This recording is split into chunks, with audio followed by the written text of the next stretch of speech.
Hi, English department staff. This is a brief video to try to contextualize some of our English department PD goals for this year. We're essentially going to be building on the department agreed upon writing goals to create, revise, and enhance units for the courses that we are teaching. The unit should include writing projects and rubrics that can be shared with your grade level colleagues.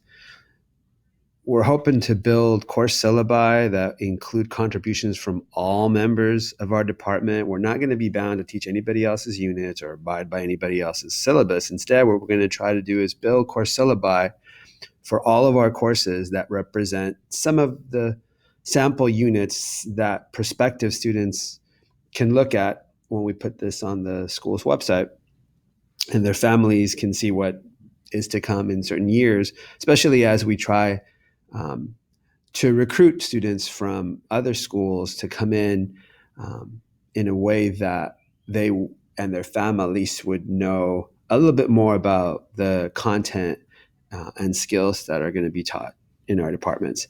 We're hoping that everybody can contribute at least 1 to 2 units by year's end, and they could and even should be collaborations amongst our members. So let's first take a look at the course breakdown for what writing projects we agreed upon per grade level. So if we go in Schoology to our resources, actually to our groups, and go to English department teachers, and then go to resources, you'll find English department created resources that Vicky put together last year. The first thing that you'll find is the framework that we all agreed upon, and it took us a few years to put together for what we're going to be teaching in 9th, in 10th, 11th, and in 12th grades.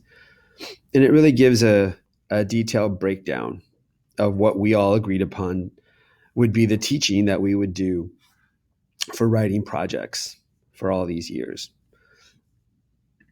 Another resource here is the second one, which gives a much more detailed description of what it is that we would do for each of these different modes of writing that we're going to be teaching, along with a couple of other strategies and whatnot that we put together again over the years. Once we put this together into course syllabi, and this is what they could look like. Doesn't mean it's what they have to look like. This is the University of California's curriculum integration site that has a bunch of A through G courses that deal with any of the career and technical education pathways. In English, let's take a look at what one of those course syllabi look like. Here's one for Advanced English and Public Health.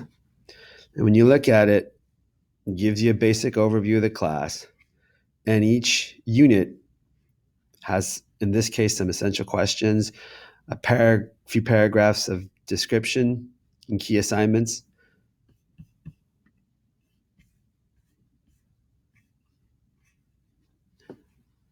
That's one way that they could look. You'll notice that not all of them look the same. So here's one with English and Public Service. A paragraph overview, a paragraph description for each of the units. And this course just has 4 units. And here are some key assignments. Just about a paragraph for each. Here's the way that CTE Online does them. Here's a class that I created for the Systema program. Again, a big paragraph or 2 to describe the course, and then a paragraph with some objectives for each course. Here's one that Ms. Santana made for our same program. Again, just some course goals and objectives, but then each unit has about 2 paragraphs with some objectives, some projects. Here's one that Tammy created for her Systema class. Again, just a paragraph overview of the class, and then about a paragraph with some lesson plans and resources and projects for each of the units. The idea, we hope, is to create a course syllabus that has some units from everybody. So that way, when these are finally put onto Bravo's website, which is not going to be this year, maybe not even next year, but when it finally does get put on Bravo's website, parents can take a look at what their students could get here. Um, this is a way for us to continue to be competitive as we're um, in very real terms competing with charter schools. We love the autonomy we have here. We want to try to keep that autonomy, and part of that is making sure that we are able to um, avoid anything that would potentially lead to a charter trying to co-locate here or things that are happening at so many of the other schools. Um, well, that's pretty much it. So hopefully my voice sounded okay. See you.